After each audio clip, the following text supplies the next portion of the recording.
Are you interested in starting your own cash PT practice? Maybe a little side hustle practice right now because you're bored with what you do at work and you're seeing massive volumes of patients. I found the most success by going this route through a practice in a gym. And this is why I started the Gym PT Blueprint. The Gym PT Blueprint is really a program that shows you exactly how to be successful in the cash model, whether it's a side practice or you're diving head first like I did.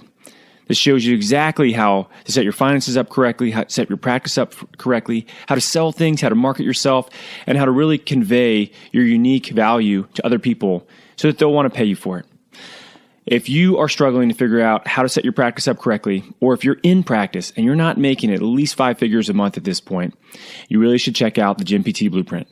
Head over to drdannymattei.com/products. That's DRDANNYMATTA.com/products to take a look at the Gym PT Blueprint and see how this program can help you become successful.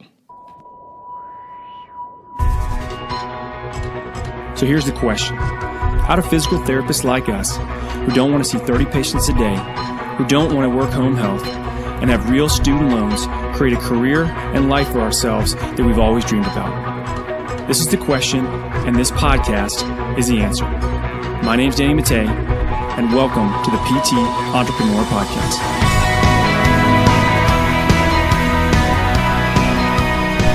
What's going on, guys? Doc Danny here with the PT Entrepreneur Podcast. And for those of you that don't know me, I'm a physical therapist, strength coach, and an entrepreneur, founder of Athletes Potential.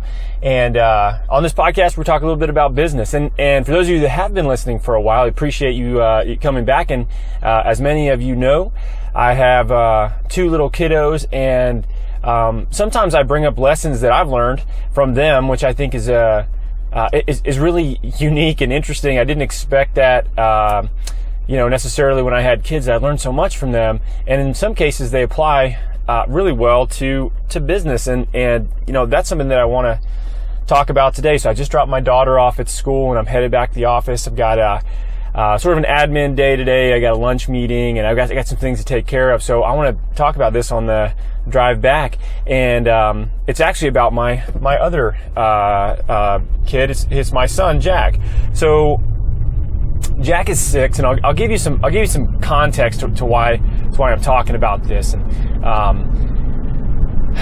the other day at school, it was actually yesterday at school, each class in his elementary school will like perform a little skit, or they'll sing a song or something like that during the school year.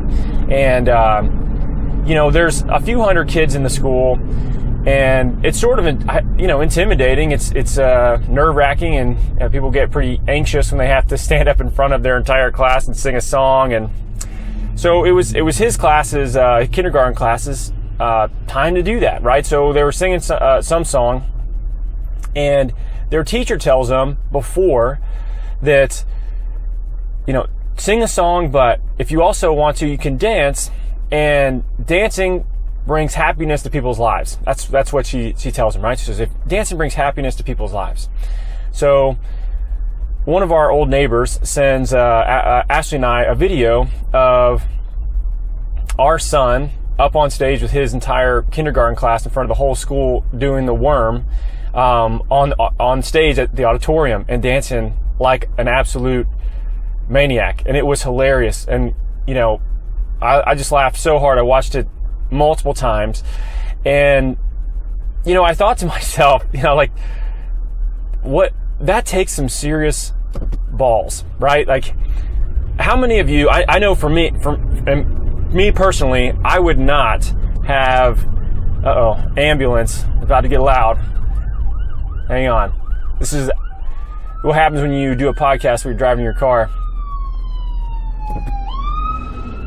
So look, for how many of you would have felt comfortable doing the worm in front of your entire school at your class? Like for me, I think about, man, when I was 6 years old, no way in hell I was doing that. No way.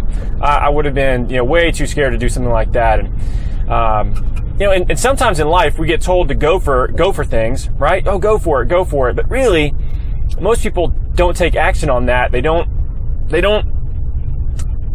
think that they can do things. They don't, or they're told by other people around them that they need to back off, or they're doing too much. And this will happen to us as well in business. And sometimes when we're getting our message out there, the overwhelming response is typically to blend in and don't make noise and don't be disruptive and just fit in. And this is what we're told so much, right? But the reality is, the more you can be yourself, like the more you can just demonstrate what it is that makes you unique, the more people will gravitate towards you. Yesterday, they had a little school get together for this PTA meeting, a little picnic, and I can't tell you how many people came up to my son and high-fived him for doing the worm and dancing on stage. Even the administrator of the entire school came up and said something to him about it. And him doing the worm on stage, it seems sort of insignificant in a way, right? But he brought so much happiness to people at that school. It was amazing. And for us, in many cases, we have to think about what we can do with people to be able to affect their life. And are we actually doing it, or are we just trying to fit in? Are we just trying to be the status quo and do what's normal and not be disruptive? And I frankly think that is just the wrong way to approach things. And I can tell you, for me, when I started my business and started this podcast and talking to people about entrepreneurship and what you can do with our profession and how you can use it in ways to develop businesses and be creative, and not just cash practices, but opportunities to consult and do digital practices and, work with teams and do strength and conditioning work as well, using your skill set and all these other opportunities that we have. I actually had people that reached out to me and basically said, like, hey man, it's too much. Like you're getting too into this. You need to calm down a little bit. It's like all you ever want to talk about. You need to calm down. And other people were excited to hear what we had to say, right? And I think what you have to be aware of, and it's totally normal, by the way, for certain people to just, I guess, get sort of irritated and frustrated with people that seem to actually really enjoy what they do for a living, because I don't think a lot of people are like that, right? And for the most part, there's plenty of people that don't want to go to work, and that's a sad place to live, right? So for somebody to talk about all the things that they enjoy and why they like their career so much and why everybody else should do something similar to it, I think can maybe rub people the wrong way, but it doesn't necessarily mean I'm going to stop what I'm doing. And I'm sure there was kids in Jack's school that basically laughed and said, oh, what a silly little kid doing the worm. But you know what? There were other kids that were high-fiving him, telling how awesome it was. And he enjoyed what he did. And that's all that really matters. You can't just have people tell you to tone it down and not be yourself. You got to just do what you enjoy. You got to do what you love. And if you do, everything that you do in that day is going to be enjoyable. And that's a really good place to be.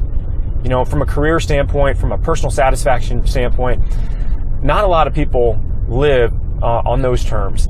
And I think we can learn a lot from a 6-year-old kid doing the worm on stage in terms of what we should do day to day and how we should strive to live our life. But to do things that we're fascinated with, that we know can help other people. And if you can do that, and you can match that up with your career, your life is going to be just amazing. And I hope that you guys listen to this, and if you've been on the fence about doing something, or you're worried about what somebody's going to say back to you about the message that you're putting out there, don't worry about what other people have to say. Just be that little 6-year-old kid doing the worm.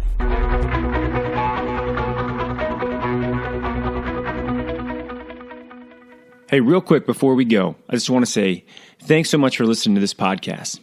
If you're one of the people that's already headed over to iTunes and left me a review, I really appreciate it.